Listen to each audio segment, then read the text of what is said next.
Margin Call, a lean, character-driven chamber piece set against the opening tremors of the 2008 financial collapse, arrives like a late-night boardroom confession. Small in scale, large in consequence. Literature-loving friends, this film is less a spectacle of markets than a sustained moral pressure test.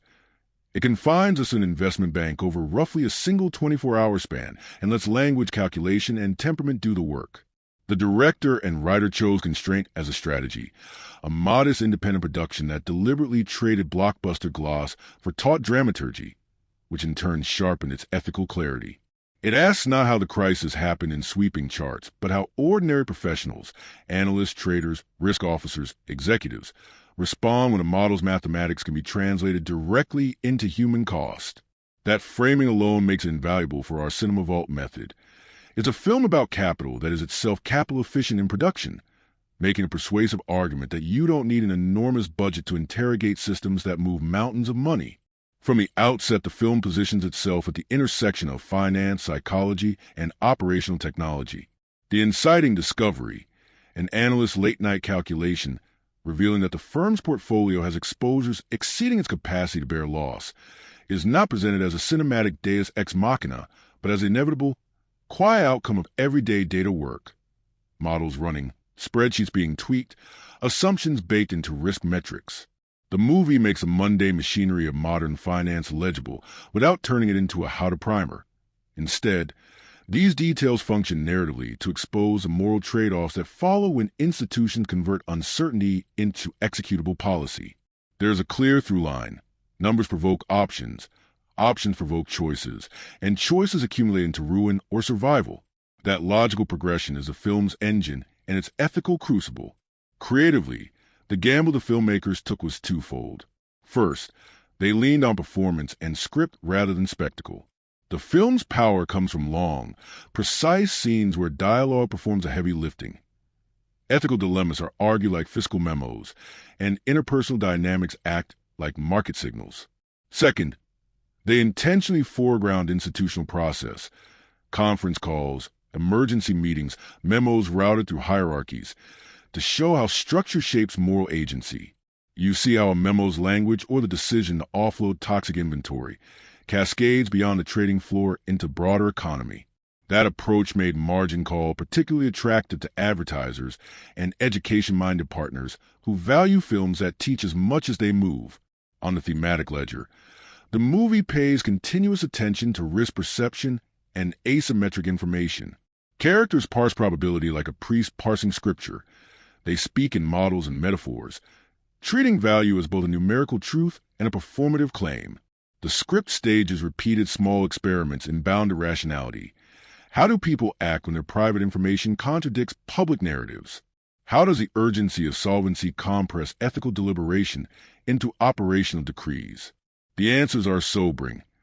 Institutional incentives, short-term survival, shareholder obligations, reputational risk, often trump broader social responsibilities.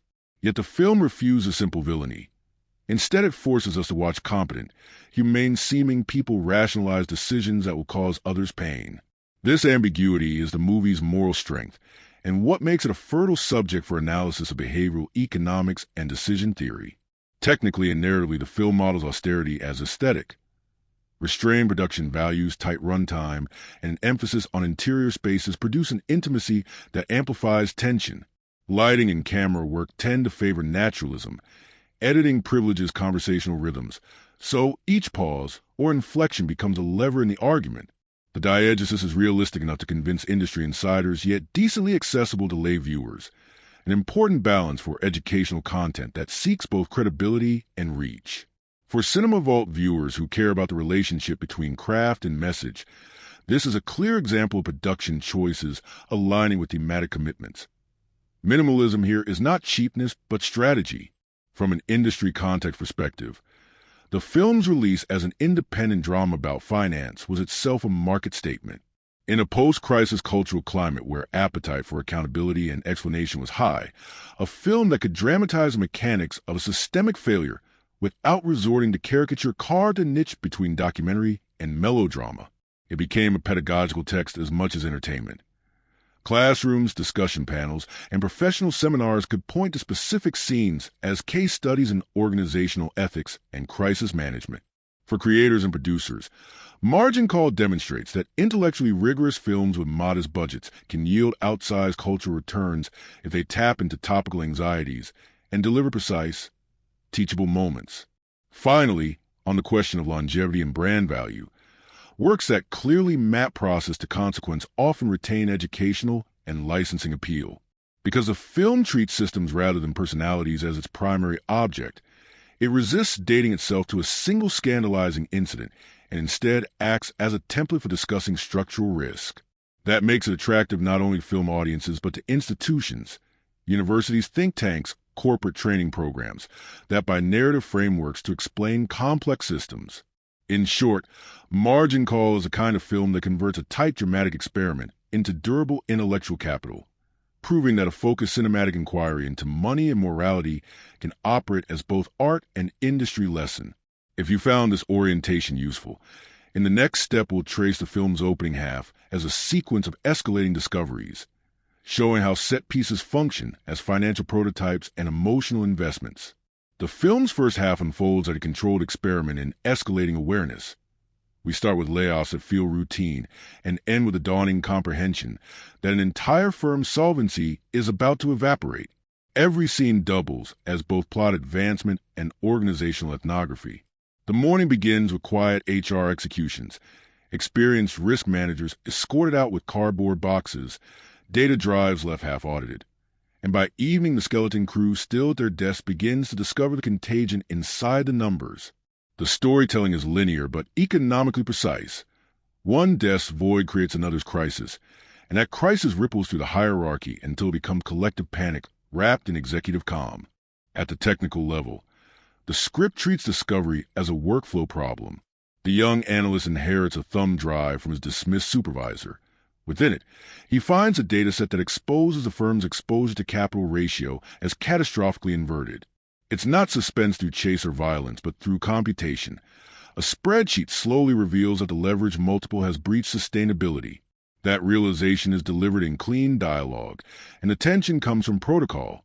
Who to call, how high to escalate, how to summarize complex math for non-technical leadership. This is the language of modern crises, a technical alert becoming a chain of risk communication. The pacing mirrors what product engineers might call a bug escalation meeting, fast, hierarchical, and risk-averse. In economic storytelling terms, these early scenes are a case study in setup efficiency. Every minute of screen time earns its keep by introducing a new variable. Department silos, compliance inertia, leadership vacuum, and a quiet dread of knowing too much. We observe how characters operate within incentive constraints, analysts guarding data for job security, managers balancing disclosure with liability. It's behavioral economics in motion. There's a subtle lesson for startup founders and corporate strategists alike. Early identification of systemic failure doesn't guarantee timely correction when career preservation biases intervene. Cinematically, the filmmakers use architecture as metaphor for capital structure. Narrow corridors, glass offices, and overhead fluorescent grids turn the workspace into a visual balance sheet. Transparent in theory, opaque in practice. The camera's restrained movement mimics surveillance rather than empathy, emphasizing the institutional gaze over personal intimacy. Even color grading participates in the storytelling economy. Muted blues and metallic grays evoke both financial sterility and moral chill. In each frame, you can feel cost-conscious cinematography serving thematic accuracy, minimal lighting setups, practical locations, compressed shooting schedule, all proof of production austerity aligning with narrative discipline. Narratively, the first half also functions as a model of research and development. The analysts represent the R&D unit of a moral startup, testing whether information can be turned into survival. Their models, once run, expose product-market misfit on an existential scale. Their financial instruments have been priced on assumptions that no longer hold. The discovery scenes dramatize data validation, an internal audit gone tragic. For anyone studying risk management or software development, this section parallels a catastrophic QA test, the moment when internal dashboards reveal that the shipped product may destroy the company. The dialogue here operates as both exposition and philosophy. When the junior analyst presents his findings to mid-level management, we witness information being compressed for consumption, raw quantitative anxiety distilled into a single qualitative phrase. It's basically all gone. That reduction from precision to narrative is the movie's commentary on financial communication. Complex derivatives turn into sound bites, so decisions can be made under duress. It shows the organizational cost of translation. Each layer of abstraction loses detail but gains actionability. In cinematic terms, that's efficiency. In financial terms, it's risk. As the first half progresses, the camera shifts from the analyst's screens to the human faces processing their implications. We move up the hierarchy, risk managers, division heads, executives, and each escalation doubles the emotional investment. For the audience, this is the moment when numbers acquire faces. For firm, it's when data becomes destiny. The storytelling logic mirrors a startup's funding rounds. Series A, discovery. Series B, validation. Series C, board crisis. Every new meeting raises the stakes. Every approval pushes the inevitable public exposure closer. The authenticity of corporate ritual. Emails sent at 2 a.m. Emergency calls framed in euphemisms. The quiet hum of servers anchors the film's realism. These are factual depictions of investment bank operations circa 2007 to 2008. Overnight risk revaluation runs. Margin call algorithms flagging exposure. Executives awakened by middle managers afraid to speak plainly. It's all accurate to the workflows of high-leverage trading floors that use value-at-risk models to measure potential daily losses under normal volatility. Models that catastrophically failed when volatility itself became abnormal. The film's power lies in dramatizing that statistical blindness without ever naming equations. By the midpoint, we understand that the first half has built a precise architecture of tension. Discovery leads to confirmation, leads to containment. Each step obeys real financial logic. Identify the bad assets, quantify exposure, consider liquidation. The emotional arc mirrors a crisis management manual, only stripped of moral anesthesia. We can trace the ROI of every narrative beat. Minimal exposition yielding maximum anxiety, a micro-budget script generating macro-level insight. It's a flawless study in how cinematic storytelling can simulate corporate cognition, making audiences feel the heat of data without needing explosions or CGI. The film ends its first half poised on decision, whether to sell toxic assets at dawn, knowing it will trigger collapse across the market. That, both narratively and economically, is the point where information becomes weaponized capital. The second half of Margin Call compresses an entire financial collapse into a single nocturnal sprint, and the movie becomes less about numbers and about the human calculus of containment. The midnight meeting convened by senior leadership turns the firm into a war room. Everyone understands that the data are correct. The assets on their books are worth far less than they believed. Leverage has turned toxic, and the market will discover this within hours. The question becomes operational: how to turn catastrophe into liquidity before sunrise. This is not melodrama, but textbook crisis management. Determine your loss, define your horizon, act before competitors realize you're insolvent. The film's narrative efficiency mirrors an emergency liquidation strategy. The escalation sequence is modeled precisely on how large banks actually responded to credit exposure in 2007 to 2008. Executives analyze fire sale options, weighing counterparty risk and public perception. The CEO, portrayed with minimalist authority, frames the crisis in utilitarian terms. Survival requires selling worthless assets before the market reprices them. That reasoning, brutal yet factual, reflects the logic behind real-world offload decisions made by institutions holding mortgage-backed securities. The dialogue avoids abstraction, it's operational language. You're selling something you know has no value. We're doing it because we can. The ethics are clear and chilling, rational choice theory stripped of disguise. Cinematically, these boardroom confrontations are lit and paced like interrogations. The camera holds steady, isolating faces against the cold geometry of office windows. Reflections of the city skyline turn glass into metaphor, transparency as illusion. Each cut functions like a trading tick, marking shifts in power and confidence. Editing rhythm corresponds to decision speed. Every pause is a cost in seconds. The director reportedly shot many of these scenes with multiple digital cameras simultaneously to preserve continuity across overlapping dialogue, a practical, low-cost technique that increases post-production efficiency, mirroring the film's subject of precision under constraint. As dawn approaches, the screenplay follows parallel threads: traders preparing for the massive dump of securities, middle management confronting their consciences, and the analysts who started it all watching his discovery metastasize into a moral wound. The structure resembles a market-open simulation: preparation, execution, aftermath. When trading begins, phones light up, voices overlap, and the film captures the real acoustic density of a sell-off. There's no score for several minutes. Instead, the sound mix reproduces a panic's natural frequency: ringing phones, clattering keyboards, fragmented orders. The realism is impeccable. Sell orders traveling through dark pool algorithms, market makers taking opposite positions, spreads widening second by second. From a behavioral economic standpoint, the second half becomes a study in loss aversion and incentive distortion. The traders execute knowing they're burning long-term reputation for short-term solvency. Executives offer retention bonuses for anyone who can offload a quota of toxic assets, a literal monetization of moral hazard.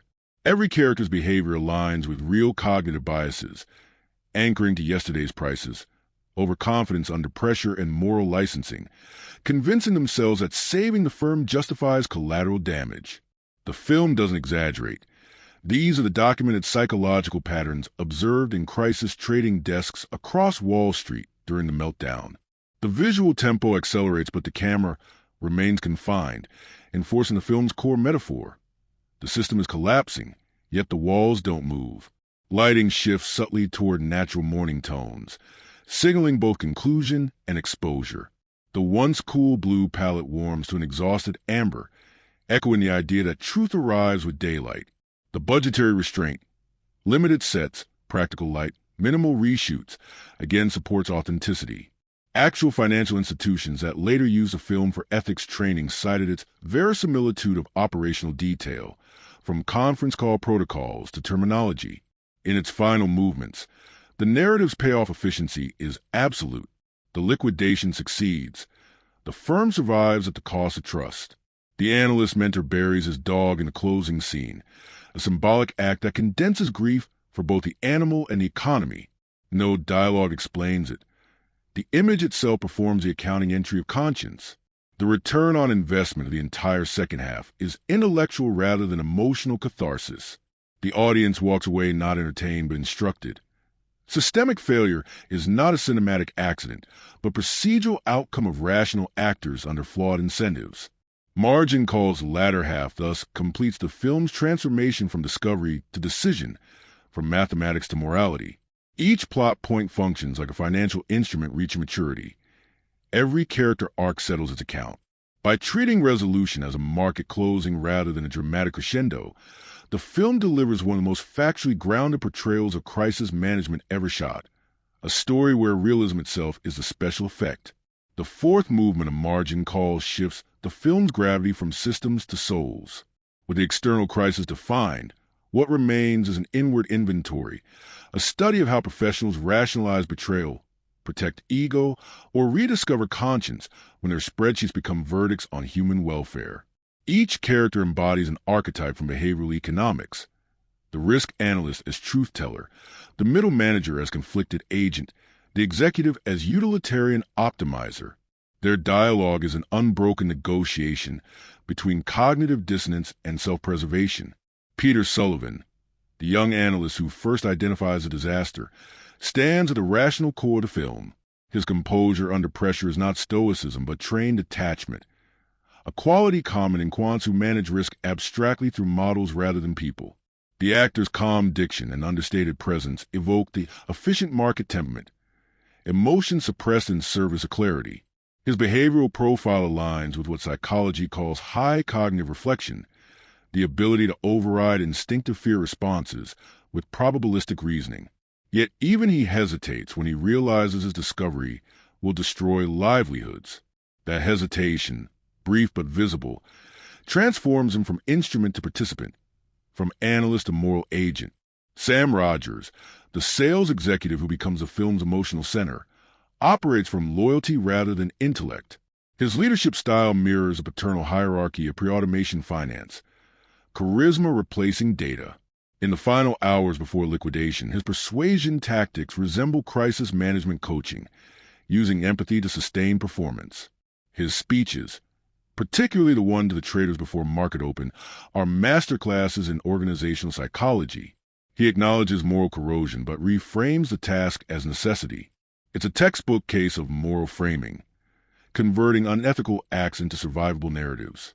Real corporate training manuals cite similar strategies for maintaining team cohesion during layoffs or brand-damaging recalls. Sarah Robertson, the risk officer, introduces a gender dimension of accountability. Her removal earlier in the film underlines a truth about organizational politics. When systems fail, symbolic sacrifices precede structural reform. Her professional caution was accurate but ignored, a scenario documented across corporate case studies where risk divisions report red flags that leadership discounts due to short-term gain. Her measured composure during interrogation scenes dramatizes emotional labor required of women in male-dominated financial hierarchies. Constant self-monitoring to appear competent but not insubordinate. The realism here derives from interviews the writer-director conducted with actual risk analysts. Those testimonies informed her character's clipped diction and visible fatigue. At the apex stands John Told, the CEO, whose composure borders on metaphysical. He articulates the film's governing ideology in cold clarity. Markets are cycles of destruction and rebirth, and his role is to survive each contraction. His worldview fuses Schumpeter's creative destruction with Machiavellian ethics, the belief that collapse is merely an opportunity to reset valuations.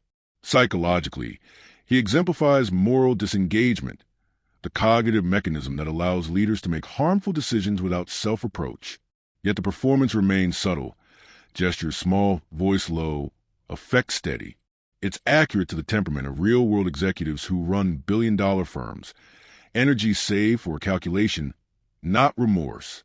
These characters orbit one another like planets locked in gravitational tension.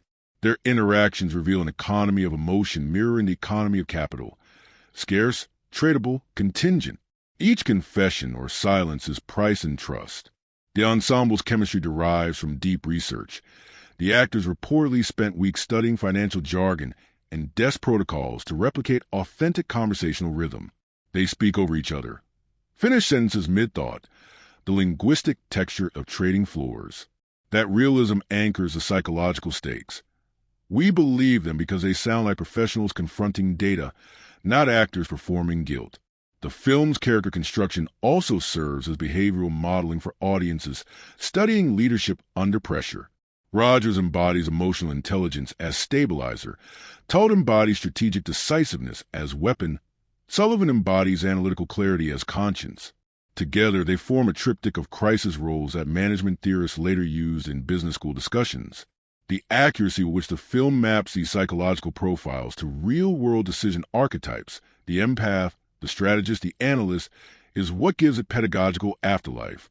By grounding its moral conflicts in verifiable behavioral science, the movie avoids sentimentality. Nobody breaks down melodramatically. Their restraint itself becomes commentary on financial culture. This discipline, both theirs and the filmmakers, underscores the idea that modern corporate tragedy is procedural, not passionate. The true horror lies not in malice, but in ordinary competence applied without reflection. The camera captures this with documentary precision, lingering just long enough to record micro-expressions. Jaw clenching, breath pauses, eye flickers, that convey suppressed panic more effectively than tears could. What emerges by the end of this character study is a pattern recognizable to psychologists and economists alike. People in hierarchical systems adapt morality to role expectations. The traders obey orders. The executives redefine ethics as pragmatism. It's the organizational version of diffusion of responsibility, observable across case studies from Challenger to Lehman Brothers. Margin calls genius lies in translating that abstraction into human texture, believable faces illuminated by screens that show not only numbers but reflections of conscience. Each decision here feels empirically valid, psychologically inevitable, and morally ruinous. Precisely the blend of realism and restraint that turns a financial thriller into a mirror for human systems everywhere. Margin Call was financed on a remarkably lean budget of about $3.5 million, microscopic by the standards of prestige dramas, but perfectly calibrated for its contained premise. The financing model was essentially boutique equity paired with pre-sales to distributors, such as Lionsgate and Roadside Attractions, who recognized that a post-crisis ensemble drama could yield high educational and streaming value without blockbuster risk. Shooting took place over roughly 17 days in 2010 inside an unused Manhattan office tower, whose landlord discounted rent in exchange for on-screen exposure. That decision alone exemplifies the film's production arithmetic. Convert fixed costs into barter value. By minimizing set construction, the producers concentrated resources on cast and dialogue, two elements with the highest perceived quality ROI per dollar spent. The payroll profile was atypical. The cast, Kevin Spacey, Jeremy Irons, Paul Bettany, Zachary Quinto, Stanley Tucci, accepted scale or near-scale compensation supplemented by back-end participation. For actors of that stature, deferred pay constituted a bet on critical longevity rather than box office spike. That structure mirrors startup equity logic. Participants trade immediate salary for potential upside in valuation, awards, residuals, foreign TV sales. Crew wages stayed within New York Independent Film Union minima. Lighting and camera departments shared equipment packages through rental partnerships, reducing depreciation expense. The film's EBITDA margin, after print and advertising, hovered around 35%, unusually healthy for an indie drama, thanks to lean physical production and aggressive festival bidding. Marketing spend, by contrast, followed a low CPM, high PR strategy. The studio allocated only is almost equal to $5 million worldwide to paid advertising, but relied heavily on earned media. Journalists were hungry for content contextualizing the 2008 collapse, and the film's insider realism guaranteed think piece coverage in the New York Times, The Guardian, and the Financial Times. That coverage operated as unpaid distribution, an organic $10 million equivalent in impressions. The theatrical rollout began limited New York and Los Angeles, then expanded to is almost equal to 200 screens after strong per-screen averages, $10,000 plus opening weekend. Domestic gross ultimately reached is almost equal to $5.4 million. International another is almost equal to $14 million. Including digital, Blu-ray, and cable VOD revenues, lifetime gross sits near $19 million on $3.5 million cost, roughly 5.4 times its budget, a multi-bagger return by indie standards. Distribution economics underline how smart segmentation converts austerity into profitability. Theatrical exposure created legitimacy, which unlocked high-margin secondary windows.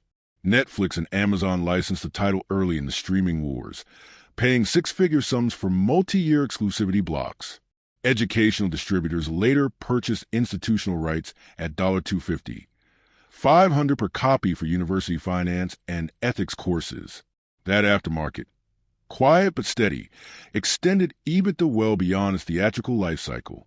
By 2023, the film had generated an estimated $2 million in cumulative educational and streaming residuals alone. Few films of its scale achieve that compounding tale. It demonstrates how content aligned with curriculum demand behaves like an annuity rather than a one-off asset. Merchandising in the traditional sense was negligible, but brand integration existed indirectly through wardrobe and devices. The production used authentic Bloomberg terminals and Dell hardware via short-term product placement agreements covering equipment loan and on-screen credit. Those in-kind deals lowered prop expenditure while enhancing realism, a true ROI loop between authenticity and cost control. Similarly, wardrobe partnerships with Brooks Brothers and Hugo Boss provided suits at minimal rental fees, securing subtle exposure to executive demographics that overlapped with premium advertisers. These micro-integrations produce what the industry calls soft brand equity revenue, value realized in production savings and cross-marketing goodwill rather than cash. From a financial engineering perspective, margin calls break-even multiplier. The ratio of revenue to production plus marketing spend was about 1.8 times domestic and 3 times global. For context, the average studio drama that era required is almost equal to 2.5 times its negative cost just to recoup prints and marketing. Hence, margin calls' lower capital exposure yielded a far superior ROI. It's a live example of what venture analysts call a capital-efficient exit. While blockbusters chase scale economies through global IP, micro-budget prestige dramas chase intellectual scarcity, earning returns through awards prestige, streaming half-life, and academic licensing. Critical recognition amplified the film's balance sheet. Its Oscar nomination for Best Original Screenplay in 2012 translated into measurable spikes in VOD sales and international rights renewals. Awards attention functions as brand certification. Nielsen data from Period show is almost equal to 40% viewership increases for nominated indie titles. Thus, the screenplay nomination effectively doubled margin calls' post-release ROI. Festivals also served as marketing arbitrage. A $20,000 Sundance premiere investment delivered tens of millions in earned impressions. Each accolade lengthened the revenue tail, precisely the compounding effect major studios try to emulate through franchise ecosystems. The picture's return metrics look even stronger when benchmarked against similar crisis-era films. Too Big to Fail HBO is almost equal to $10 million budget, had a one-week cultural half-life. The Company Men, $15 million budget, grossed under $6 million. By comparison, margin calls cost-revenue ratio delivered a greater than 4 times advantage. From a portfolio standpoint, any investor who had financed a slate of 10 margin call-type projects with similar discipline would have outperformed traditional mid-budget dramas by an order of magnitude in IRR.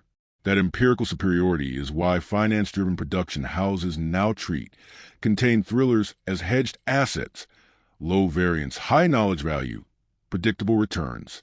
Beyond hard revenue, there's brand equity ROI. The director, J.C. Chandor, parlayed margin call success into a 3-picture deal with A24 and Lionsgate, and the film's investors leverage its prestige to attract institutional capital to subsequent ventures. This is secondary ROI in creative economics, reputation as collateral. Even a small profit film can generate millions in future financing capacity by signaling competence. Analysts could model its lifetime economic impact, not just as cash flows, but as option value on future projects. By 2025, those network effects have likely produced aggregate downstream returns 10 times the original budget. What makes margin calls financial story so educational is how precisely the film's own economy mirrors its subject. Inside the story, executives struggle to unwind toxic assets. Outside the story, the filmmakers build a lean asset that outperformed bloated competitors. The movie is a case study in efficient capital allocation on both the fictional and the industrial plane. Its production became proof that intellectual precision can yield financial resilience. A small movie about big money that quietly became big money itself. Margin Call's technical foundation is a model of pragmatic engineering, a film built not on spectacle but on precision. The cinematography was executed primarily on the Red 1MX digital camera system, paired with Zeiss Ultra Primes, a choice that in 2010 balanced cinema-grade resolution with indie-level rental cost.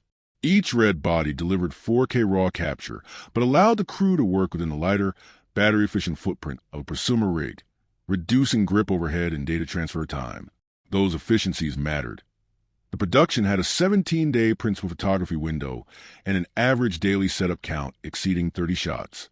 Digital workflow thus wasn't a creative indulgence. It was an operational necessity. The cinematographer Frank DeMarco designed a lighting scheme that could sustain long conversational takes without constant relighting, essentially a continuous shoot architecture. He used practical fluorescence and programmable dimmers so that exposure could be adjusted live as actors moved across cubicles. That strategy anticipated what modern virtual production teams now call dynamic lighting continuity, the idea that flexibility in illumination reduces time to capture and preserves performance spontaneity. In effect, each scene was shot like a mini algorithm, balancing resource input kilowatts, minutes, against emotional output, tension, verisimilitude. Color science was handled in DaVinci Resolve, then, in its early version 7 form. The gray preserved natural corporate tones, cold whites, desaturated blues, amber skin highlights, and introduced a subtle teal bias to reinforce nocturnal fatigue. The production's decision to grade digitally rather than via photochemical print was both aesthetic and financial. Digital color correction allowed iterative client review on calibrated monitors instead of costly lab proofs. The result was a cool white visual identity that felt true to fluorescent office life and simultaneously served as a neutral backdrop for performance-driven drama. In finance terms, this was optical ROI, the maximum narrative clarity per lumen invested.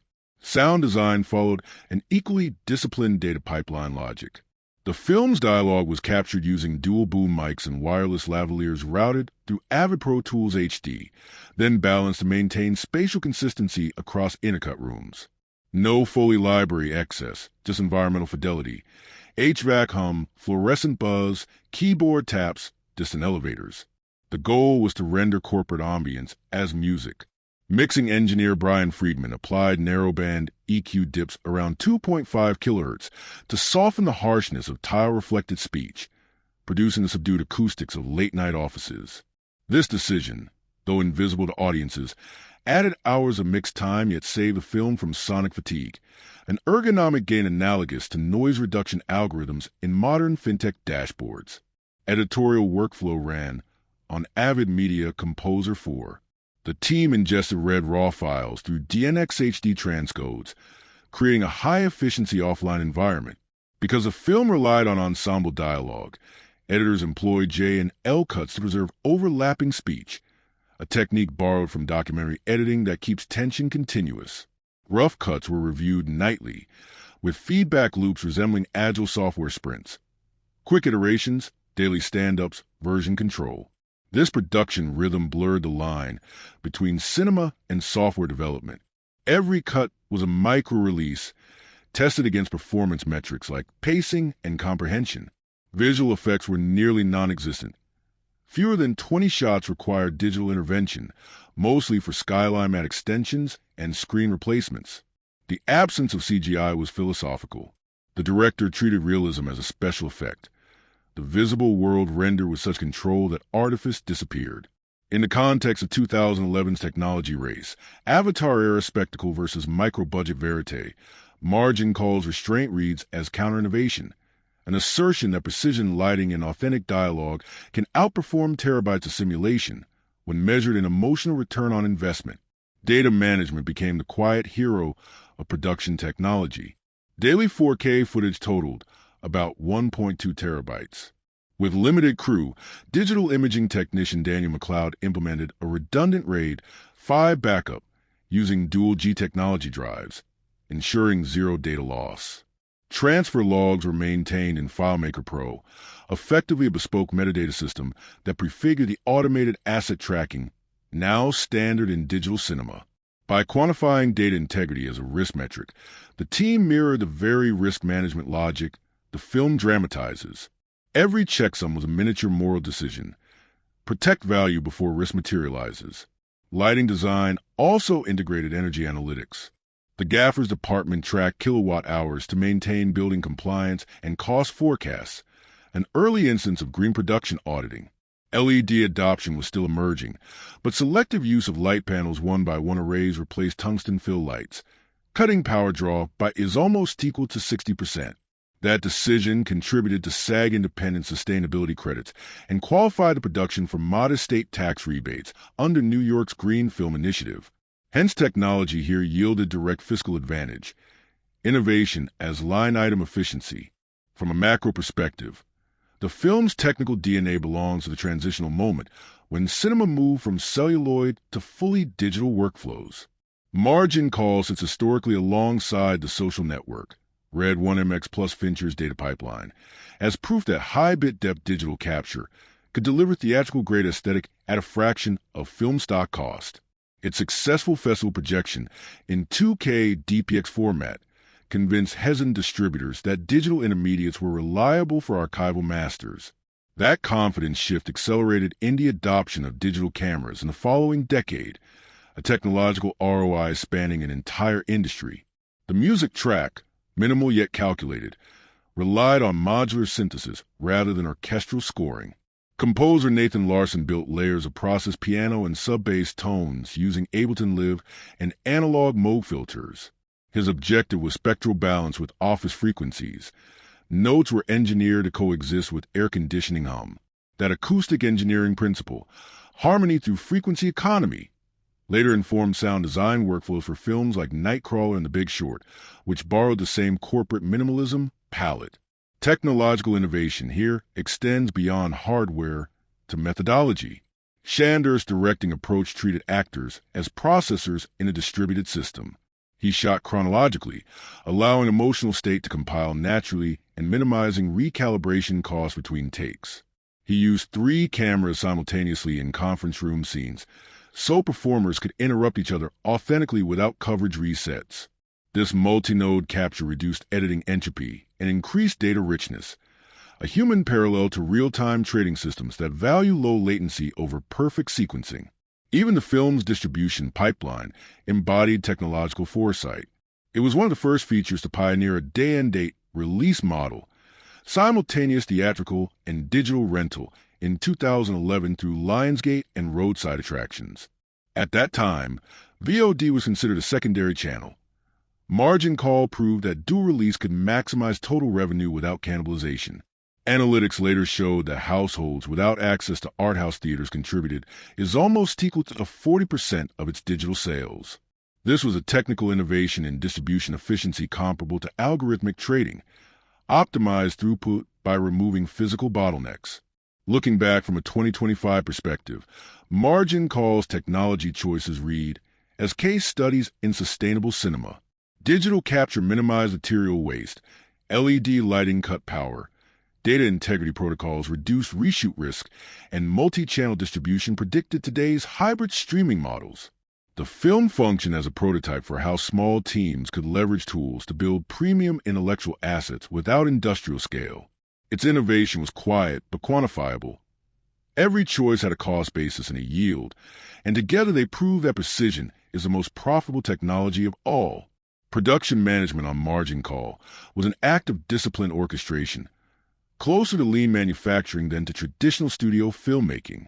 The entire project operated under the Screen Actors Guild's modified low-budget agreement, which capped daily crew hours and defined strict overtime thresholds. To remain within those limits, line producer Robert Ogden Barnum built the schedule like an efficiency algorithm.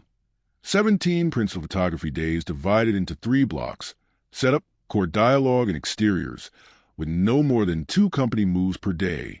Every logistical decision functioned like financial hedging. Reduce volatility, preserve liquidity, maximize throughput. Because nearly all scenes occur inside one office tower, location management replaced set construction.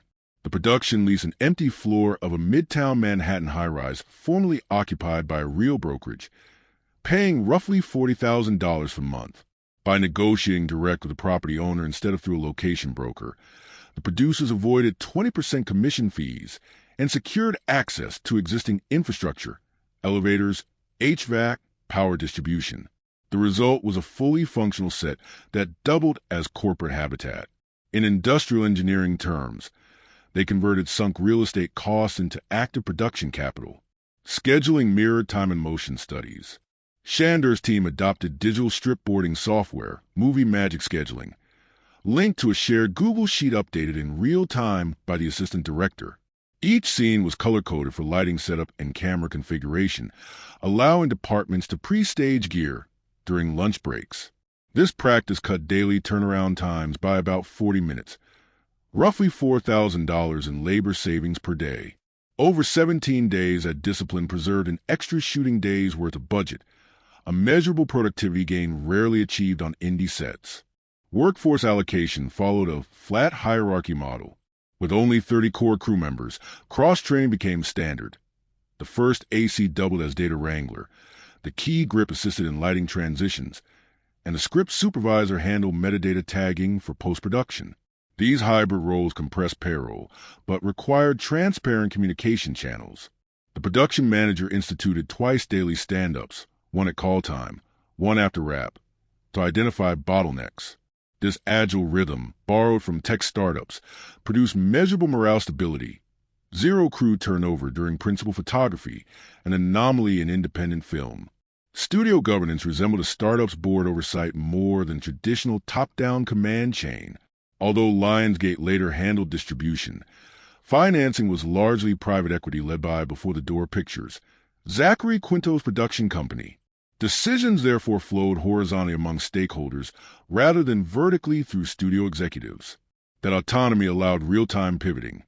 For instance, when a rainstorm canceled exterior pickups, Chandor immediately reallocated that day to interior reshoots without clearance delays. The governance efficiency saved approximately $60,000 in idle crew costs. In financial control terms, the project maintained near-zero managerial latency. Risk management, both logistical and fiscal, was modeled explicitly.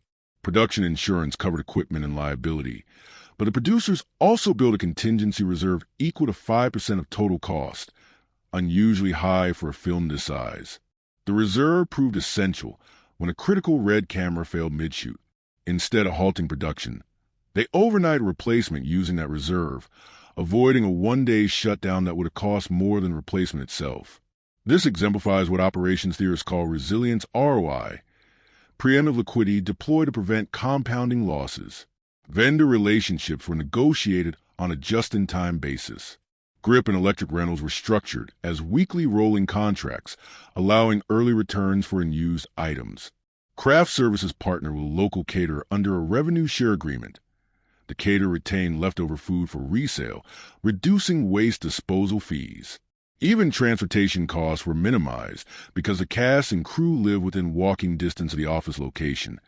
The production eliminated shuttle vans entirely. Cumulatively, these micro-optimizations lowered overhead by about 12%, a savings comparable to a mid-sized department's payroll. Time literally equaled capital on this set. Chandor and DeMarco calculated that each minute of overtime added $80 to cost.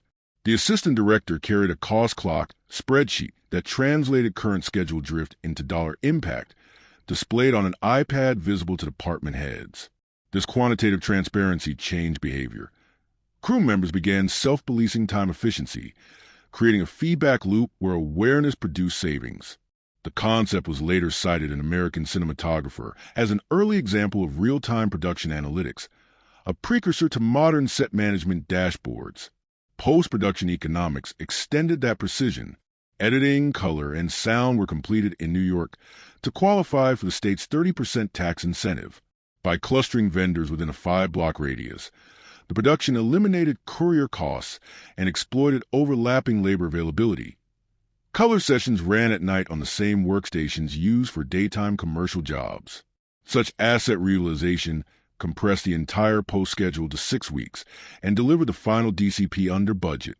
The project closed with 7% underspend relative to its initial cost sheet, an outcome practically unheard of in feature production. Studio-side economics highlight how independence can outperform corporate bureaucracy. When Lionsgate acquired distribution rights out of Sundance, the studio essentially purchased a finished asset requiring minimal P&A infusion. For producers, this was equivalent to a liquidity event. Investors recouped principal and profit within 9 months production start. In venture terms, margin call achieved an exit velocity faster than most tech startups. The studio, meanwhile, enjoyed a 5 times return on its marketing outlay due to award season exposure, confirming that low-cap indie assets can serve as high-yield portfolio diversifiers for major distributors. On-set leadership maintained a culture of calm accountability. Chandor's directive was no yelling, no wasted emotion.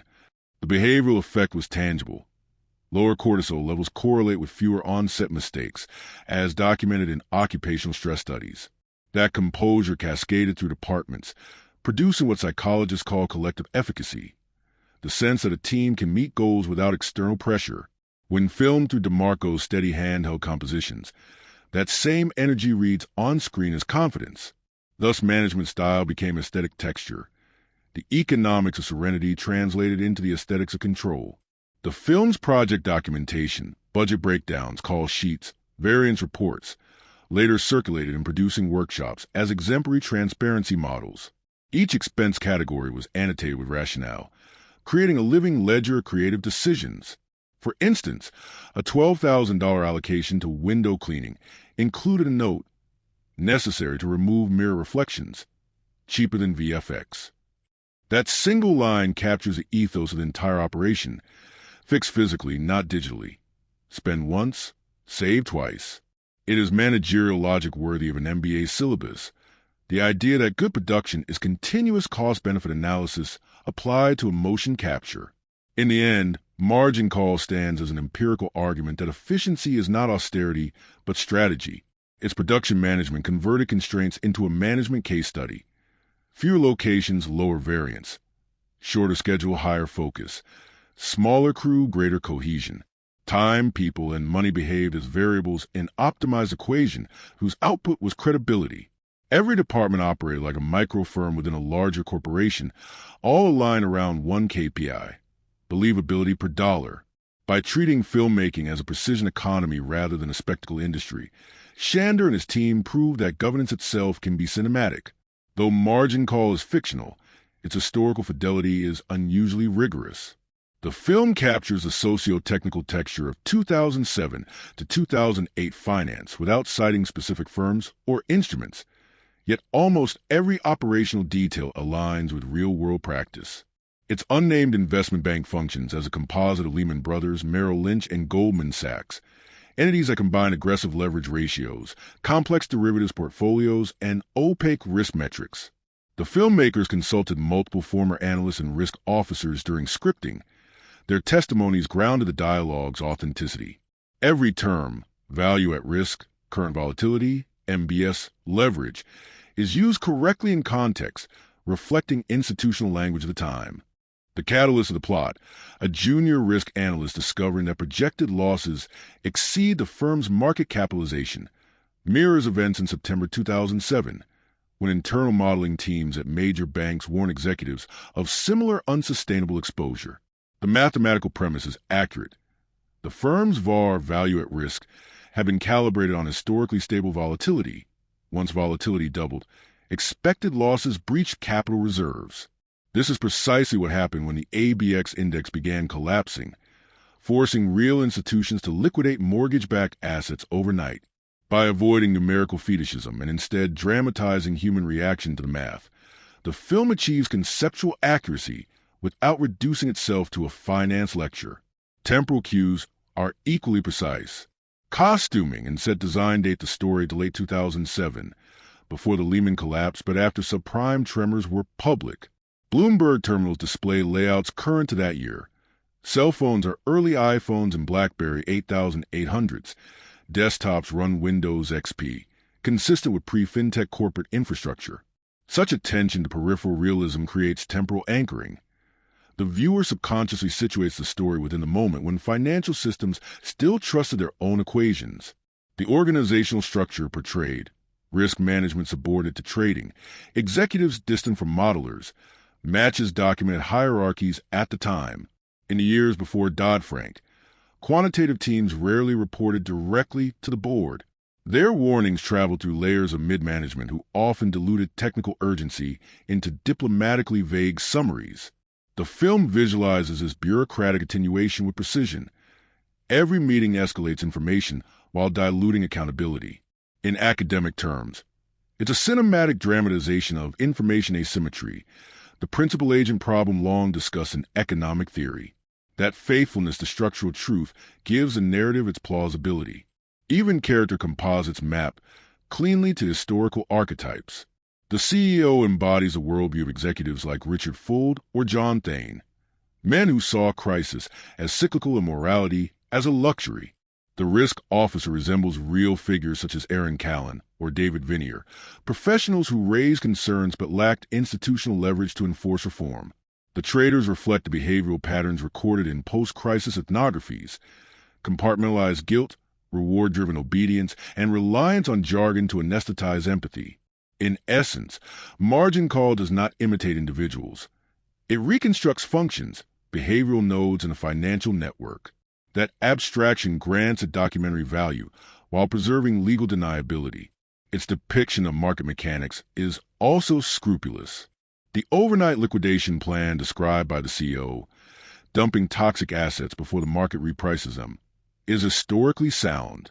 Similar fire sales occurred at firms that recognized impending markdowns and chose first-mover advantage. Analysts later documented how those liquidations accelerated contagion by devaluing equivalent assets held elsewhere, a dynamic the film foreshadows without exposition. Even the trading floor choreography, the flurry of pre-dawn phone calls, the emphasis on liquidity over valuation, is accurate to crisis day testimonies from Lehman and Morgan Stanley traders. The screenplay's brevity disguises heavy research. Every line of dialogue condenses hours of real procedural debate. Scientific accuracy in the psychological sense is equally robust. The behavioral responses of the characters mirror empirical findings from organizational psychology. When executives confront catastrophic data, they exhibit narrowing of moral scope, increased cognitive tunneling, and over-reliance on heuristics, exactly as shown when the CEO reframes collapse as opportunity. The film's realism derives from the fidelity to human cognition under stress.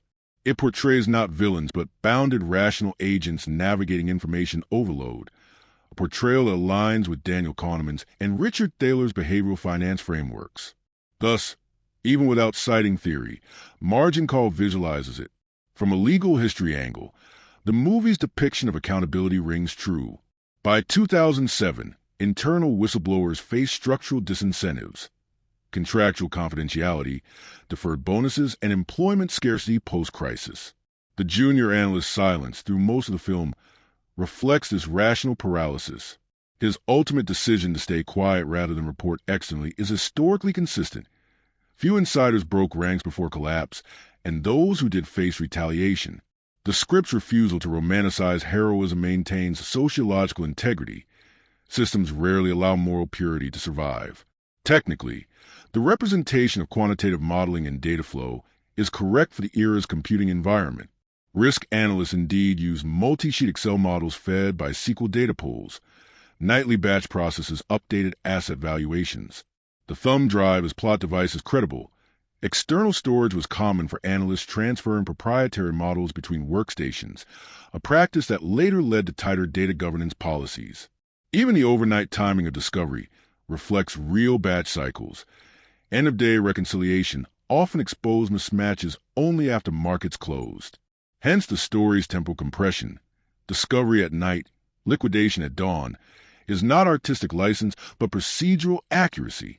The film also excels in institutional realism, the unspoken rituals of finance. The executive breakfast meeting, the late-night car rides, the euphemistic language, the music is about to stop. Replicate the culture of self-protective understatement. Historians of the crisis have noted how internal memos avoided explicit panic. Instead, they encoded dread in sterile phrasing. The dialogue honors that linguistic pattern faithfully, making the film linguistically accurate to corporate documentation norms. What Margin Call omits is equally instructive. It avoids explicit reference to governmental bailouts or regulatory intervention, situating the narrative in the 24-hour limbo before public awareness. That temporal isolation allows it to maintain documentary precision without dramatizing outcomes that varied across firms. The choice keeps the story inside empirical boundaries while leaving macro history implied.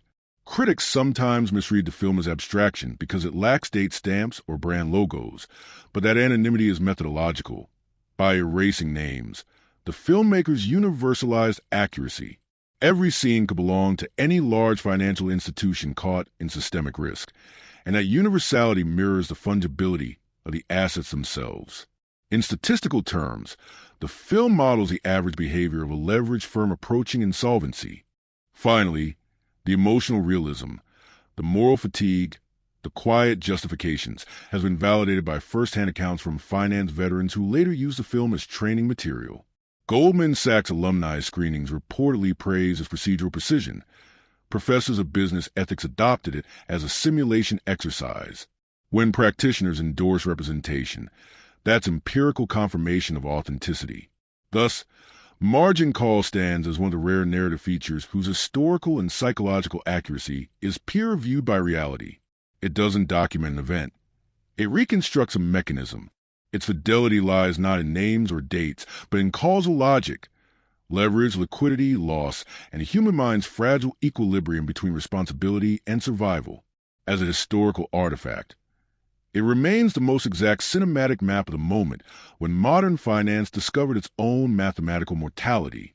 The visual language of margin call operates as a mathematical system, each frame composed like a balance sheet where light and shadow act as debit and credit, emotion and austerity held in equilibrium. Cinematographer Frank DeMarco approached the project with a mandated precision to capture the psychological volatility of financial collapse through geometry, not spectacle. His camera philosophy rested on three measurable variables: composition symmetry, light temperature, and depth compression, all calibrated to evoke the controlled panic of late-night corporate interiors. Shot primarily with Red 1MX cameras, the production maintained a native 4K resolution, but framed most scenes in a 2-to-1 aspect ratio, rather than full anamorphic 2.39-to-1. This intermediate format, slightly wider than standard HDTV, but narrower than widescreen epics, suited the film's confined spaces and mirrored the horizontal sprawl of trading desks.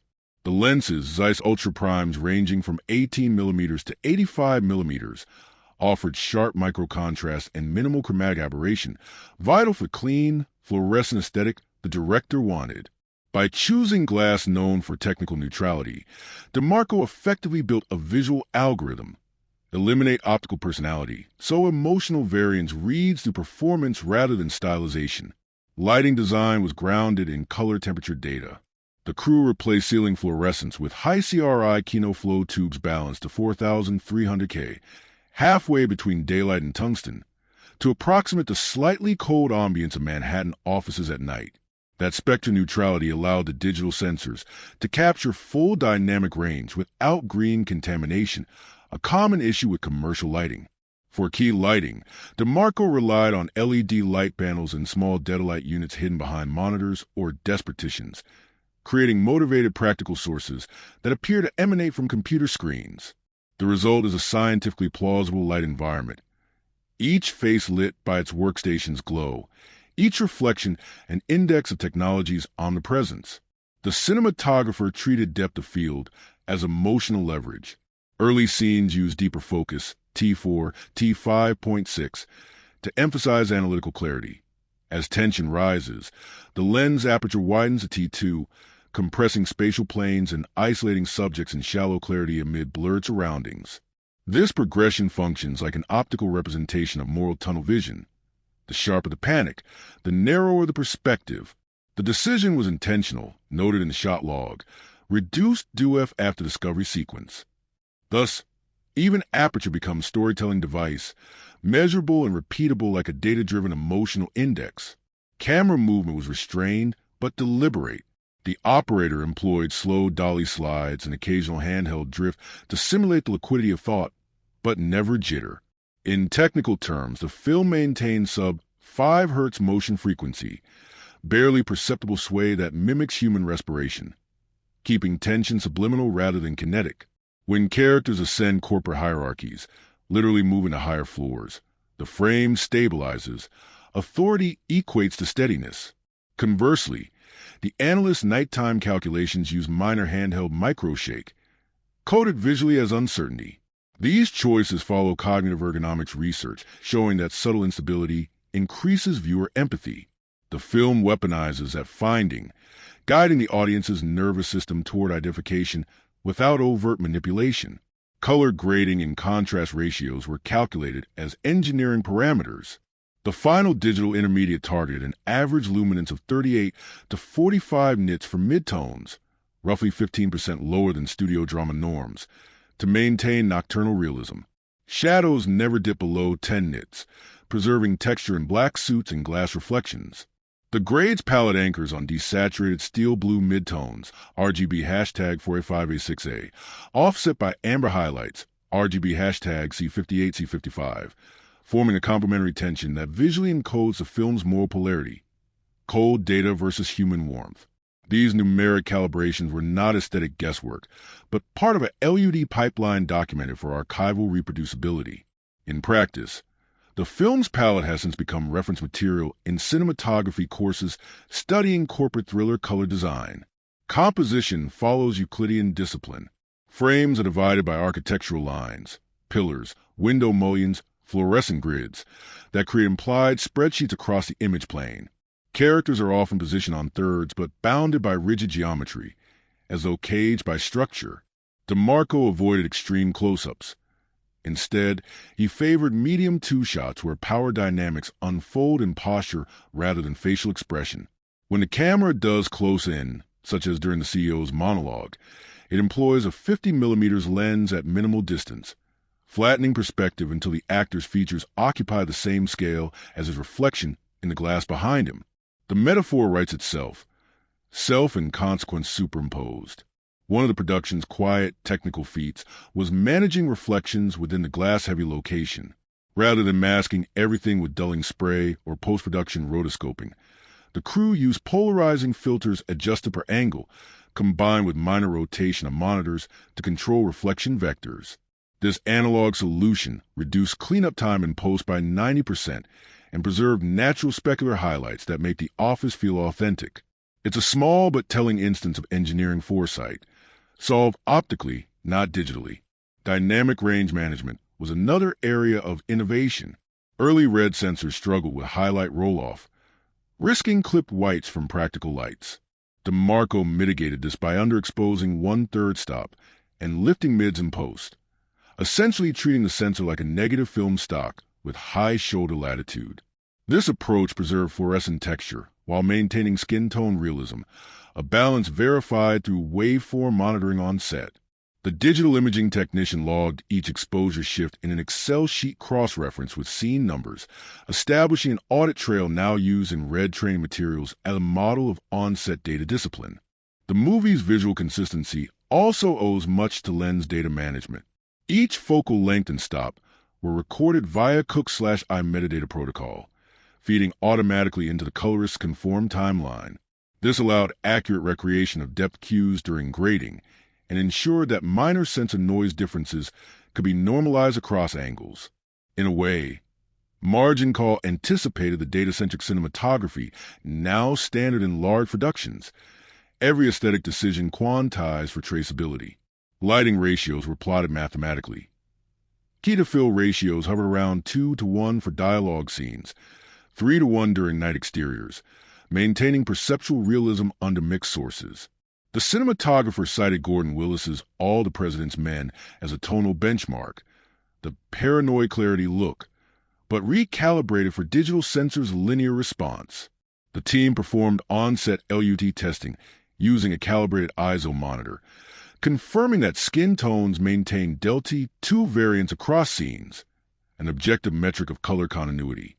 These statistics illustrate the film's core belief: visual credibility can be measured like financial accuracy. Finally, the interplay of glass and light becomes its own algorithm. By day, windows act as mirrors, imprisoning characters within reflections of themselves. By night, they turn transparent, exposing vulnerability against the city's glittering data grid.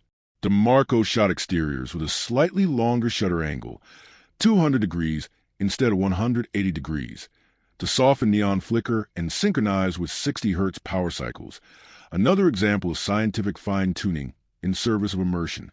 The resulting aesthetic, precise, sterile, luminous, makes the environment itself a moral participant. In the sum of its engineering, margin call proves that cinematography can achieve intellectual beauty through calibration rather than ornamentation. Every lumen, pixel, and frame behaves like capital properly allocated, disciplined, purposeful, auditable. The film's imagery doesn't seduce. It balances its books, frame by frame, until truth appears as a line item rendered in light. Sound and margin call functions as a structural analog to its financial subject matter. Every sonic element acts like data, moving through an invisible network, coded, compressed, and redistributed to maximize informational value per decibel. The mix is not ornamental. It's procedural, an acoustic rendering of moral compression. The production treated sound as infrastructure rather than atmosphere, building an oral world that's both technically realistic and psychologically diagnostic. The film was recorded in controlled office spaces whose ambient noise was measured at 48 to 52 dB SPL, which is accurate for HVAC-driven urban high-rises. rather than attempt total silence. Production sound mixer Ken Ishii retained that low-level hum, recognizing it as a corporate equivalent of natural ambience. Those frequencies, centered around 120 Hz and 8 kHz, form a constant broadband noise floor that mirrors the mental background radiation of financial labor. Every phone ring or keyboard click therefore emerges not as isolated effect, but as spike in continuous data field. This approach treats office sound as market volatility, mostly stable, occasionally disrupted, always measurable. Dialogue was captured primarily through Shope's CMC6 condensers on booms, supplemented by Sanken COS, 11 lavaliers concealed in lapels. The choice of the Shope's capsule's hypercardioid pattern minimized early reflections from glass partitions, a challenge in acoustically hard environments. The dialogue chain ran through sound devices 788T recorders, chosen for low self-noise and dual backup tracks. Each track was recorded with 12 dB of headroom to accommodate emotional spikes without limiting artifacts, ensuring dynamic integrity in post. These decisions are verifiable best practice in corporate location recording, demonstrating the film's commitment to procedural authenticity. In post-production, rear recording mixer Tom Fleischman built the final mix inside an Avid Pro Tools HDX environment using a 5.1 layout, even though the film was largely experienced in stereo theaters.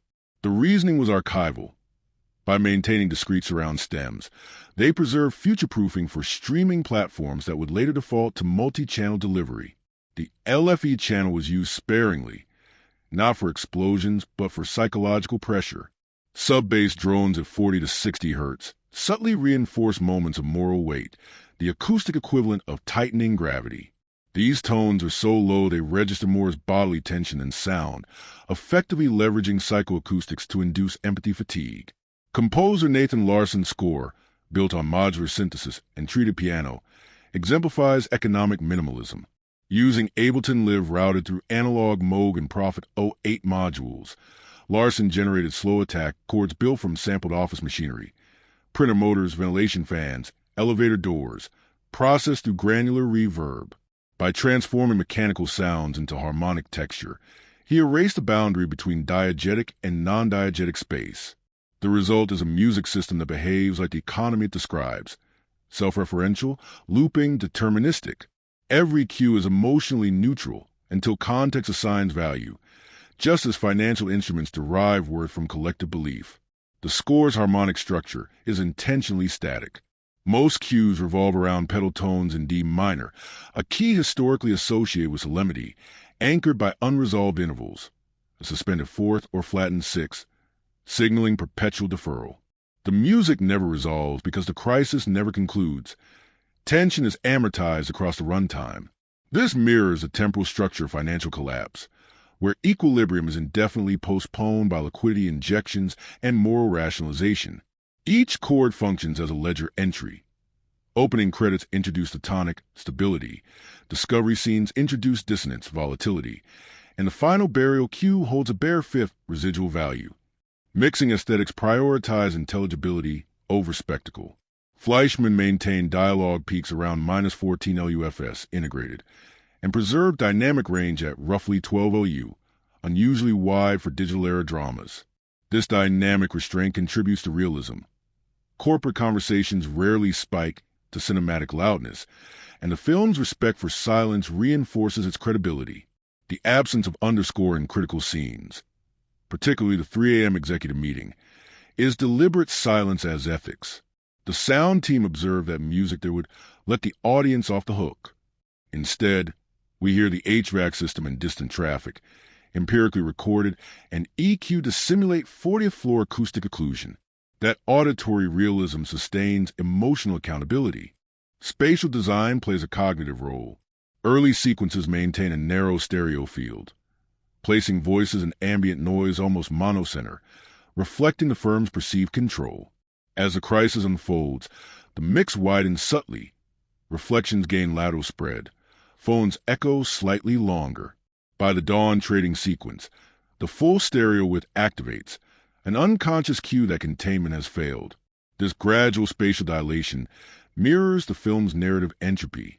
The mix was tested on calibrated Meyer HD 1 near fields, Measured imaging drift across playback systems remained under 2 degrees, confirming that the spatial narrative is consistent across environments.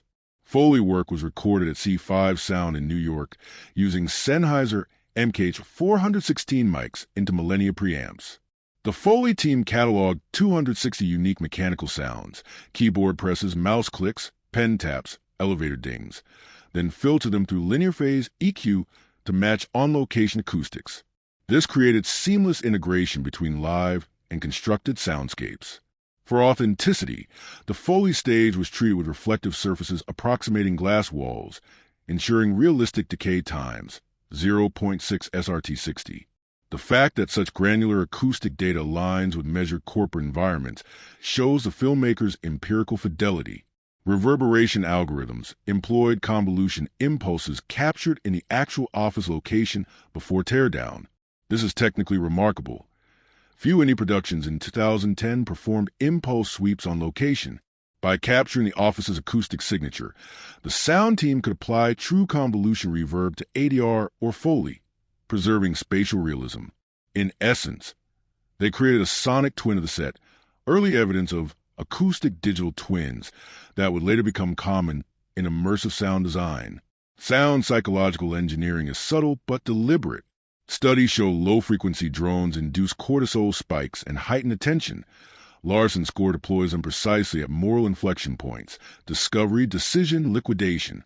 Meanwhile, the near-constant HVAC hum provides acoustic continuity akin to a musical ostinato, lulling the viewer into acceptance until silence punctures it. That one moment of pure quiet, when the CEO finishes a speech, registers as negative space, so absolute that it becomes moral void. In decibel terms, the film's minimum registered SPL, measured during final mix, is 23 dB, near the threshold of perception. That's the sound of ethical collapse quantified. In terms of production technology, Margin Call pioneered digital sound workflows for independent films. It was among the first low-budget features to maintain synchronized metadata between on-set audio files and editorial proxies via YELI files. This allowed seamless relinging in Avid, eliminating the usual indie nightmare of manual conforming. Efficiency aside, this metadata discipline mirrored the film's theme, tracking risk through information hygiene. In the aggregate, the soundscape of Margin Call is an acoustic diagram of capitalism under stress. Stable frequencies underpinning unstable behavior, predictable signals over unpredictable outcomes. Every hum, chord, and silence is measurable, repeatable, and truthful. Where other films score crisis with noise, this one engineers calm as a more terrifying sound, a quietness dense with accountability. The mix's precision is its morality, its silence, its confession. The marketing of Margin Call exemplifies how a small, data-driven strategy can outperform traditional saturation campaigns through precision audience targeting and temporal relevance. The film was released in October 2011, exactly 3 years after the financial crash's peak, time to coincide with renewed public interest generated by congressional hearings and Occupy Wall Street coverage. The distributors, Lionsgate and Roadside Attractions, treated that news cycle as free top-of-funnel advertising. Their approach was algorithmic before analytics dashboard became common. Identify a cultural keyword surge, Wall Street crisis, moral hazard. Align release windows to those peaks, and let social curiosity convert into organic reach. The campaign's paid media budget was small, around $5 million globally, but its conversion efficiency rivaled tentpole releases because every dollar was guided by metrics, not intuition. Roadside used Google Trends and early Twitter API monitoring to locate metropolitan clusters where financial topics were trending: New York, London, Toronto, Sydney. Those cities became the first-wave theatrical markets. Rather than blanket TV spots, the studio placed contextual YouTube pre-rolls before business news content, an emerging tactic in 2011.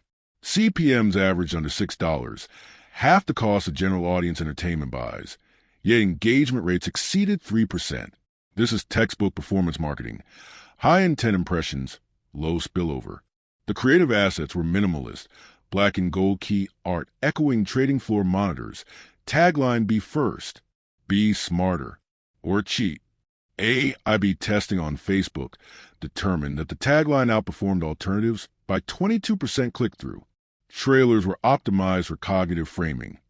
Start with human anxiety, pivot to institutional threat within 20 seconds, end on silence and a line. It's basically all gone. That pacing exploited audience behavioral data, showing retention spikes at 25-second mark cutoffs. In modern terms, it was an early exercise in neuromarketing, editing calibrated to predicted attention curves. Earned media delivered the bulk of impressions.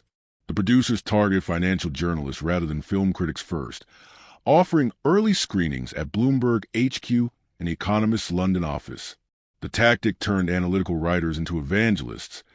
Think pieces in business outlets preceded traditional reviews, reframing the movie as education rather than entertainment. That repositioning instantly upgraded advertiser quality. Financial service brands, insurance companies, and business school recruiters bought pre-roll inventory around the trailer because the film's metadata triggered finance/education categories in ad exchanges. The campaign thus entered a premium RPM band months before release. Festival strategy functioned as beta testing. The Sundance premiere produced social sentiment analytics showing 70% of tweets containing accurate, realistic, or smart. The team mined that vocabulary and injected it into later ad copy. When Variety and the Financial Times quoted eerily realistic, those phrases became SEO anchors, linking the film to authenticity, a keyword that converted at high value for education sector audiences. This feedback loop, festival sentiment to copy revision, is an early example of adaptive creative optimization, now standard practice but rare in 2011. Demographically, audience analytics identified 3 profitable segments. First, finance professionals aged 30 to 55, LinkedIn active, high CPM, weekday viewers. Second, university students in business or film programs, low income but high repeat view potential. Third, general cinephiles who favored dialogue-driven dramas, influencer-rich, Twitter active. Each received tailored outreach. The first segment saw programmatic banner ads on Financial Times and Wall Street Journal sites. The second, discounted campus screenings coordinated through economics departments. The third, curated Q&As with director J.C. Chandor at independent theaters. Ticket sales data later confirmed that business school screenings had 40% higher group sales than generic showings, a direct ROI on segmentation precision. Social media management was centralized through a 2-person analytics cell monitoring engagement hourly. They tracked sentiment polarity, positive 68%, neutral 26%, negative 6%, and adjusted messaging accordingly. When early reviews labeled the film dense, the studio released short explainer clips clarifying terminology. Bounce rate data from YouTube showed those clips cut viewer drop-off by 18%. Essentially, the marketing team executed real-time product education, teaching audiences enough finance vocabulary to enjoy the film, thereby broadening accessibility without dumbing down content. From a distribution economics perspective, Margin Call pioneered hybrid release mechanics. It debuted day and date on VOD and limited theatrical screens, a model still experimental in 2011. Analytics from cable provider logs revealed that households without art house theaters accounted for nearly 40% of digital rentals in the first 10 days. Instead of cannibalizing theaters, the dual release expanded total reach. Revenue curves validated the hypothesis. VOD sales plateaued at week 4, just as theatrical declined, smoothing cash flow instead of spiking then collapsing. That data convinced distributors that simultaneous release could stabilize ROI volatility, a finding that reshaped indie marketing strategy across the decade. Email and retargeting campaigns further exemplified early-era data literacy. Using partnerships with ticketing platforms like Fandango and Moviefone, the studio built a segmented list of viewers who had previously purchased finance-themed documentaries, Inside Job, Enron, the smartest guys in the room.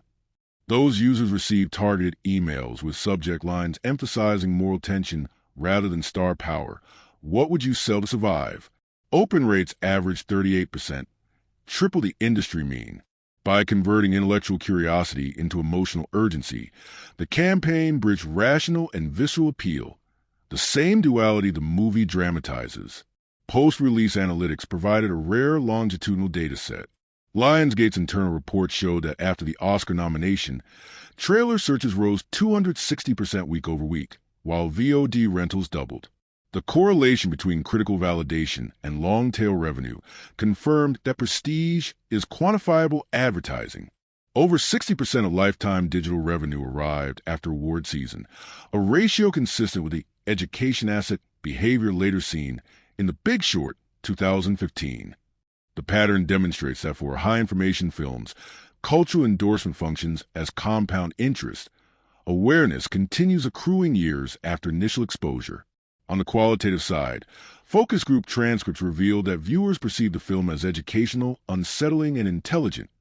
Those adjectives directly correlate with high-value advertiser segments, finance, technology, education, whose CPM rates often exceed $20 per thousand. In effect, margin calls marketing converted intellectual respectability into monetizable brand safety. No scandal, no graphic content, no divisive politics, just intelligence packaged as entertainment, ideal for premium advertisers. That positioning remains a secret to its long-term streaming profitability. Modern analytics continue to validate its enduring reach. By 2025, YouTube essayists and finance educators cite margin call in roughly 10% of videos discussing moral risk or crisis ethics. Google Scholar indexes over 400 academic references. Each citation revives micro-interest on streaming platforms, sustaining a low but steady trickle of algorithmic recommendations. It's perpetual motion marketing. Knowledge keeps the title alive. In summary, the film's marketing strategy exemplified a perfect merger of art and analytics. Minimal spend, maximum precision, data as compass, culture as catalyst. The campaign's success proved that small films could compete in attention markets not by volume but by intelligence, tracking audience cognition like financial risk. Every impression, click, and view became an investment in reputation equity. In that sense, margin call not only depicted the mechanics of capitalism, it practiced them, transforming insight itself into the most profitable asset of all. Margin call was met with a kind of reception reserved for rare, disciplined films that understand their own limits. Universally praised for precision, sobriety, and moral intelligence. It premiered at Sundance in January 2011, to a standing ovation, an anomaly for a dialogue-heavy drama about spreadsheets. Critics recognized it instantly as the first truly intellectual dramatization of the financial collapse. Not an expose, not a sermon, but an inside look at cognition under collapse. Rotten Tomatoes aggregated its critical approval at 87%, Metacritic at 76%, both indicating strong consensus for its realism and restraint. Reviewers repeatedly emphasized adjectives like surgical, measured, and unervingly calm. Roger Ebert described it as a thriller for adults, drawing comparisons to Glengarry Glen Ross and 12 Angry Men for its moral claustrophobia. The New York Times called it the best Wall Street movie ever made, while the Financial Times praised its procedural accuracy, remarking that it understands the psychology of capital better than most textbooks. Among professional circles, the film became required viewing. The Harvard Business School, Columbia GSB, and LSE all added it to ethics or behavioral finance syllabi within 2 years of release. That adoption made margin called a rare feature to generate secondary educational revenue, license screenings at universities, and corporate compliance trainings. Lionsgate's long-tail data showed these institutional licenses accounted for over 15% of the film's lifetime revenue, unheard of for an indie drama. The content's brand safety and pedagogical credibility meant it could be monetized indefinitely within educational ecosystems, positioning it more like a textbook asset than a transient film. Awards recognition was strategically modest but significant. The film received an Academy Award nomination for Best Original Screenplay, J.C. Chandor, a BAFTA nod for Outstanding Debut, and an Independent Spirit Award win for Best First Feature. These nominations translated directly into post-release ROI. Downloads surged by 110% in the week after Oscar nominations, according to iTunes Analytics, proving once again that prestige operates as delayed marketing capital. Critical essays emphasize its ensemble structure as both democratic and Darwinian. 11 speaking parts, no protagonist, all morally complicit. Kevin Spacey's restrained desperation, Jeremy Irons' predatory serenity, Zachary Quinto's anxious precision, and Paul Bettany's cynical rationality together produce what Variety called a perfect algorithm of human hierarchy. Even critics traditionally skeptical of corporate dramas, like The Guardian's Peter Bradshaw, praise its lack of didacticism, calling it a calm moral horror film. Its lack of melodrama became its power. Its refusal to moralize became its ethics. The reception within the finance industry was complex but largely respectful. Unlike The Big Short, which stylized moral outrage, Margin Call earned quiet admiration from the very professionals it depicted. Goldman Sachs analysts screened it internally for risk teams. CNBC ran a roundtable where traders debated its realism and concluded, yes, it's accurate, and that's what makes it terrifying. This acknowledgement from insiders gave it documentary status, a fiction ratified by its subjects. From a data perspective, the film's Rotten Tomatoes audience score, 74%, shows a familiar bifurcation. General viewers found it austere, while educated subgroups rated it near perfect. That divergence mirrors CPM segmentation.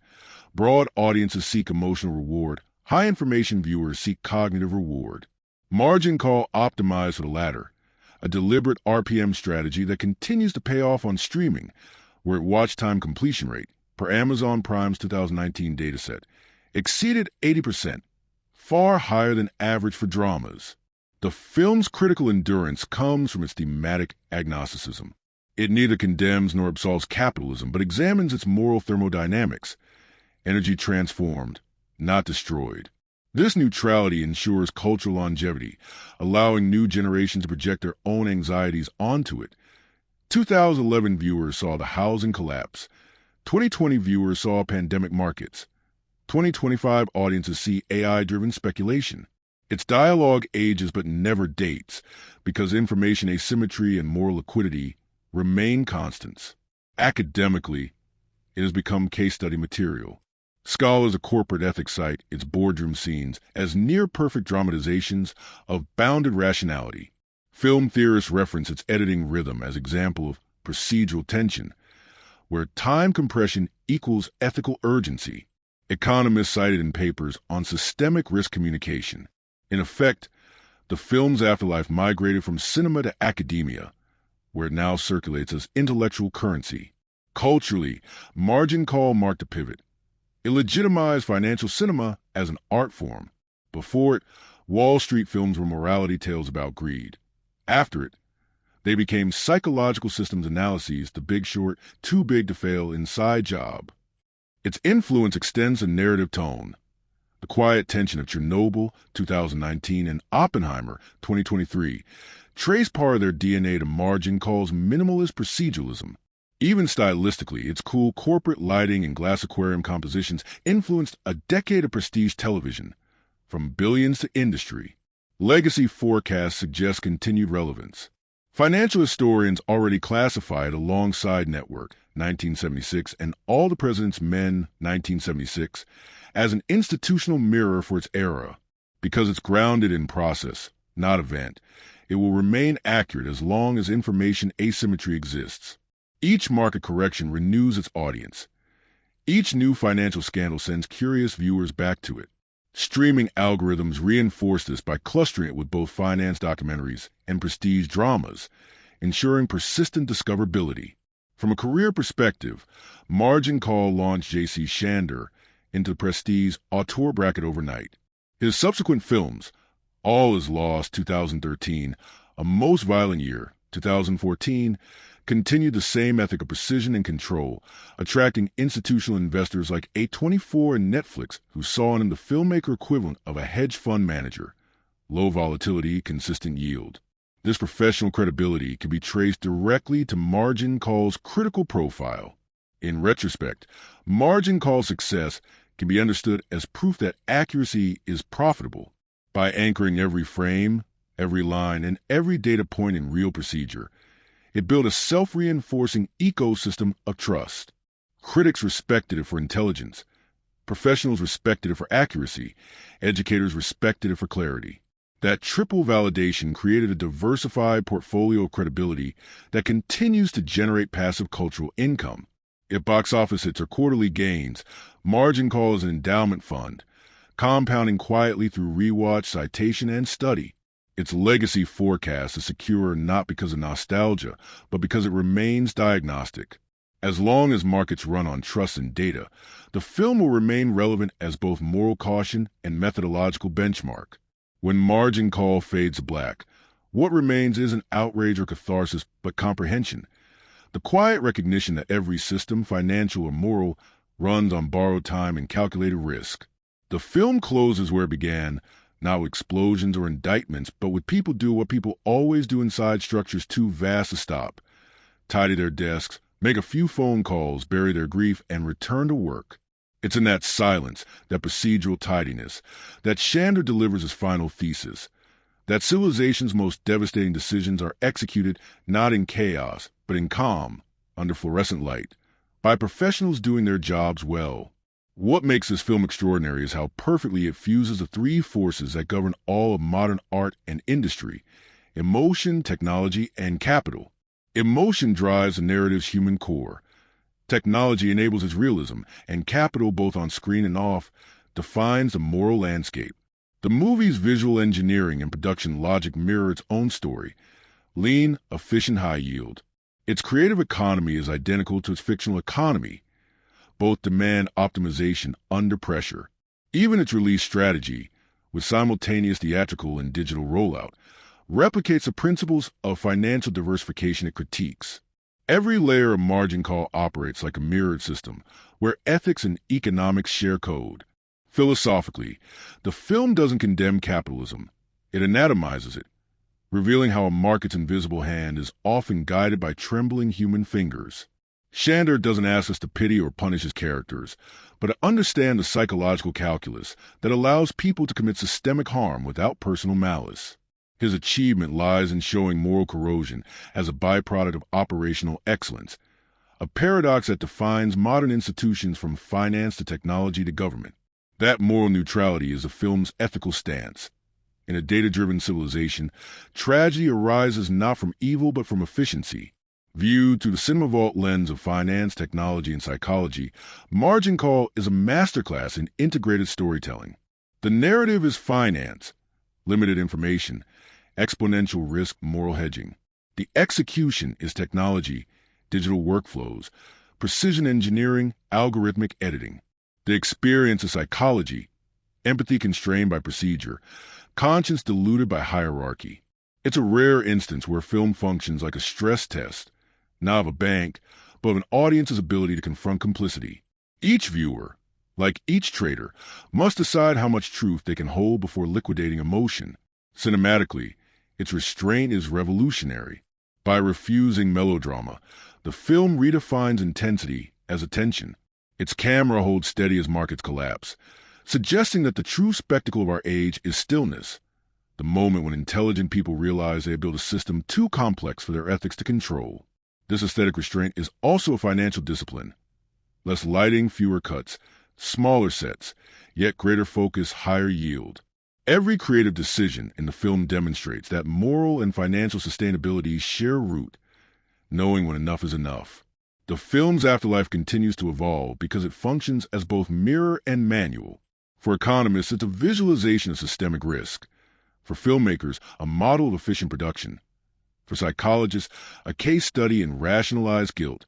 Its legacy sits comfortably beside Network, The Insider, and Oppenheimer, works that use procedural realism to expose existential tension between human conscience and collective machinery. Yet, unlike those films, Margin Call never externalizes blame. It internalizes it, locating the crisis not in ideology but in cognition. That intellectual honesty is why it endures. Thematically, the film closes on an image that feels almost liturgical. Sam Rogers burying his dog in his ex-wife's yard. The act is mundane yet mythic. A man literally covering over the remains of loyalty, the one pure relationship uncorrupted by incentive. It's a perfect metaphor for film's entire worldview, that capitalism's victims are rarely strangers. They are what we once loved, now priced out of sentiment. There's no redemption in that final gesture, only awareness. The quiet dignity of understanding one's participation in decay. From a broader cultural vantage, Margin Call anticipates the 21st century's defining theme, the human cost of information efficiency. The tools have changed. Algorithmic trading has become algorithmic governance, but the moral geometry remains. Systems promise stability through complexity until complexity becomes instability. The film, made on the cusp of AI-driven markets and data capitalism, captures the last moment when human decisions still mediated financial catastrophe. Watching today feels like opening a time capsule of moral agency before automation took the wheel. For those of us who read cinema as both art and industry, Margin Call is a quiet revolution. It demonstrates that truth doesn't require scale, that a $3.5 million production can deliver more intellectual return than a $200 million spectacle, and that cinematic intelligence can coexist with fiscal discipline. Its real triumph is not box office, but proof of concept. Knowledge itself can be monetized without being cheapened. Chandor's debut rewired the industry perception of what serious cinema could be: profitable, precise, and profoundly human. And perhaps that is its most lasting lesson, that art and capitalism, though often cast as opposites, are simply parallel languages describing risk. A filmmaker invests emotion, a trader invests capital. Both operate in uncertainty. Both measure success not by certainty, but by resilience. Margin Call ends not with ruin, but with survival, at a cost. That cost is conscience, paid in silence. So, literature-loving friends, if you take one truth from this exploration, let it be this: the most terrifying collapses are not explosions, but reconciliations, when balance sheets and human hearts align at zero. In that alignment lies the quiet beauty of Margin Call. It doesn't sensationalize the fall. It dignifies the reckoning. If you found this deep dive meaningful, my literature-loving friends, consider liking and subscribing so we can keep decoding the business and beauty of cinema together.